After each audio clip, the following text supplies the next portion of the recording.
I was raised in the dairy business, but in the dairy cow business, milking Jersey cows in Massachusetts. My background is animal nutrition.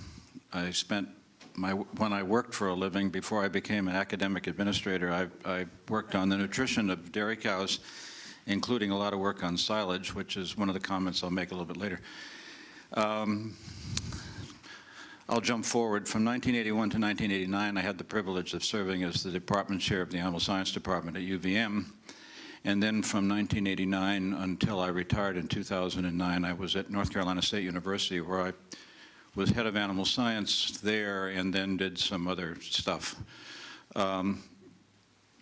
That's probably, no, the other point I think I should make, Shirley, is if you separate out the real Vermonters from the people who live in Vermont, that 6,000 will get a lot closer to where you want to be. And I say that as one who was born in Massachusetts, and I will never be a real Vermonter, even though my family settled Danby in 1761. So I know where that comes from. Anyway, I'm glad I didn't make a set of targeted comments to make, because during the conversation, which was just the most Renee's conversation, I think a lot of interesting stuff was raised, and I'm going to jump back to the 20 years and 1 month that I spent in North Carolina, because two things emerged that I think would be valuable.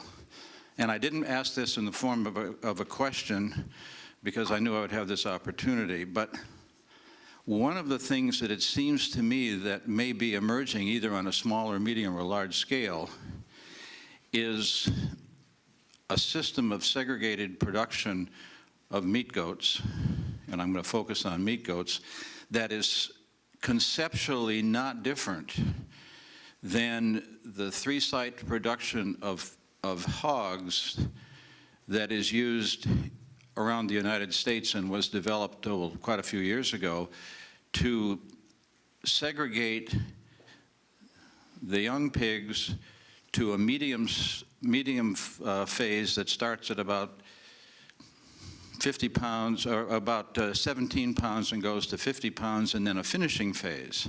The reason for that, in addition to focusing on concentrated management so that the people dealing with those things were doing things that they were best at rather than doing a whole bunch of stuff, was that there was also coinciding some very important, and your veterinarians will have to talk to you about this, I'm not a veterinarian, there were some very important changes in the immune system response in animals at those key points at breaking the production site, so that they would have a farrowing operation with baby piglets literally loaded into an old school bus and moved to another site that would do nothing but take care of those animals for that 17 or 18 pounds to 50 pound range, and then from 50 to 250 pounds in a finishing site. I think it would be worth looking at that model, not necessarily that you want to get into integrated production systems necessarily, but I think there's some pieces of that might be applicable, because one of the things from a growing standpoint is that if I'm a grower, if I'm in the middle, do I want to be fiddling with milk replacer, or do I want to be feeding ruminants? And if I have to do both, then I've got two jobs, and I've got a whole bunch of management things. Do I do the castrating? Do I do this? Do I do that? Do the inoculation? Do I do the vaccination? Whatever it is, do I do? Oh, and by the way, in addition to that, I'm running a different set of operations. So I think that's worth looking at from a production standpoint. The other thing that really isn't related to growing, but I knew I'd also have the chance to raise this. In the dairy cow business, we are very effectively, I'm not milking cows anymore either, thank the good Lord, but we are using sexed semen, which I think, and I've always talked to Allison about this, I think that there may be, if it's available in the goat industry, you may be, well, it could be, you may be able to use that kind of technology as it comes along, or maybe some other technology, to allow you to isolate those animals that, yes, I want to keep a replacement from, but no, I don't want to keep a replacement from, And then if you can get the sexing of the semen in, you may be able to focus on a market animal that is more consistent so that Sean will know they all look alike when they come in the door, or they look more alike than they do possibly now. So I think that there's some things in there that can be extracted from other phases of excuse me, animal agriculture and applied to this market. Now, what I should have said at the beginning, I hadn't been in North Carolina more than about 2 years when a couple showed up at my door, and they said, "We're about to get in the meat goat business. We have a farm." It was I wouldn't call it a family farm. It was 6,000 acres, and they had the largest number of turkey houses on any farm in the United States. But they decided that they were going to add meat goats, and they were going to import Boer goats, and they did, both in embryos and live animals through, I don't know, Canada, wherever they did. And they got up to about 1,000 animals on that, a little less than that, about 850 animals on that farm. Out of that, they tried to develop a meat goat industry in that part of the country, and it has sort of fizzled down, even though we all know that there is an enormous market between, as Chuck Ross says, from Montreal to New York, but I would go from Montreal to Richmond, Virginia, or wherever. At that time, in the middle part of the Atlantic coast, they were bringing in worn-out Angora goats from West Texas to meet that market, and they weren't very good, but there was a demand for them.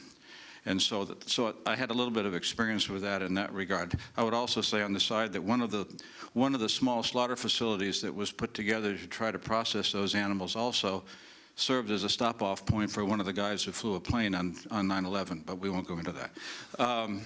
Anyway, so much for that, and I don't want to use up my whole 10 minutes on that. But from the feeding standpoint, which is really, that's where my emphasis should be, you've got a notebook that has some very, very good stuff in it. And inside the left-hand corner page, if you flip it open behind the agenda, there's a set of websites that I put in addition to that give you access to some information that might be valuable to you in meeting the nutrient requirements for goats. It's not rocket science. The thing that's important about what you're proposing to do here, which is critically important, and it has to do with a lot of things related to agriculture in Vermont that Paul's taking such a significant lead in, is that this is a grassland environment. Goats like cattle are ruminants. Ruminants can utilize grasses and perennial forages very, very well. And so it is a competitive or comparative advantage, if you wish, that we use that to try to enhance the economy and the ability of this state to contribute what it can best do. And I think that what you're doing is very important in that regard. Now, from a nutrition standpoint, the thing that is different about goats from, and I did my dissertation research using sheep, but somewhat different between goats and sheep, and certainly different between small ruminants and cattle, is that the digestive system of goats relative to body size is smaller than it is for cows. And you're sitting there thinking, so what? Well, the reason for that being important is that if you're feeding a forage material that requires a digestive phase that takes a little longer than if you're feeding a grain material, if you haven't got room enough to stuff it, it's sort of like, this is probably not a very good example, but you can, when you put feed into the rumen of an animal, it has to be digested before you can put more, part of it, before you can keep moving more material in. It's sort of like stuffing your cheek with chewing tobacco. You can't put more in until you get rid of some of it, but that's probably not a good analogy. But if you look at it from the standpoint of maximizing the use of forages for goat production or small ruminant production, which is really the key to your success, whether it's stored forage in the form of silage, and I'll get to that in a minute, or grazing, which ought to be done, I think, in a rotational grazing system. We know how to do that. That's not new. There's a major difference between a tree and your lawn grass. And that difference is the lignification of the forage. And the more mature and stemmy it gets, the less you can depend on for animal production and you have to supplement. I mean, that's the take-home message. So producing goats or small ruminants on perennial forages, whether they be rotationally grazed or stored, depends on brutal attention to forage quality. And as a rule of thumb, I can tell you, and there's a lot of research to support this, that if you can pick a day, I don't care what day it is, the 15th of April, and measure the digestibility of a forage harvested that day, and the next day, the 16th of April, it will be 0.5% less, and it will drop 0.5% every day until it becomes useless. And so that's the reason, because when you fill up the gut of this goat with, or any small ruminant, with relatively slowly digested stuff, there's no room for the stuff that they need. I mean, that's a simple approach to it. Now, a comment about silage and fermented feed. Great way to store feed for the winter. My only concern about that, with particularly smaller operations, is that making silage is like making sauerkraut, and it's the same, sort of the same process.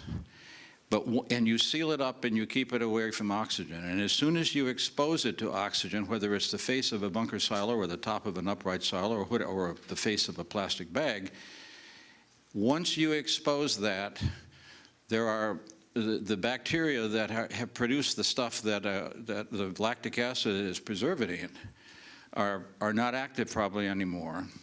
And you get oxygen infiltration and it starts to deteriorate immediately. And so my main concern is matching the size of the storage facility, particularly with small operations, with the feeding rate against the surface of that material. Because it doesn't take long, and goats are very finicky eaters, it doesn't take long before you will, if it starts to get ahead of you, particularly in warmer weather, that you'll start to get a reduction in intake and your performance will suffer appropriately.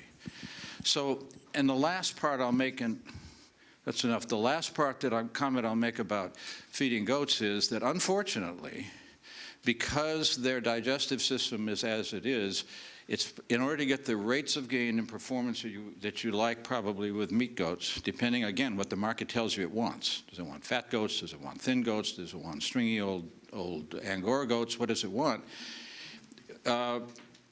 If you want to do a quality product, you're probably going to have to include, in the finishing phase particularly, more cereal grains to get that energy intake to get that finish that you want. If there's a market for right off the pasture finished goats, that's terrific. Then you just worry about rotating your grazing so that you can do it all on forage. The point is that there are lots of pieces to this, lots and lots of pieces to this. It's not undoable, and I think that with some sort of a collaborative effort, you can make this work. And from those of us that are concerned about the future of agriculture in Vermont, I think you deserve a lot of credit for what you've put together. I remember in 1994, in my living room in Raleigh, North Carolina, we tried to organize a National Meat Goat Association. We had a meeting with a bunch of people. And at that point, the problem was that the meat goat breeding stock was selling at a very high price, so I'm selling one to you for a high price, and you're buying one from me for a high price. We probably don't exchange money, but we get our names written up. And so they hadn't gotten through that process yet. And it wasn't until it phased down into almost a commodity price that people could start to make some progress with it. So we didn't have the timing right on that. I think that there may be an opportunity to do that now.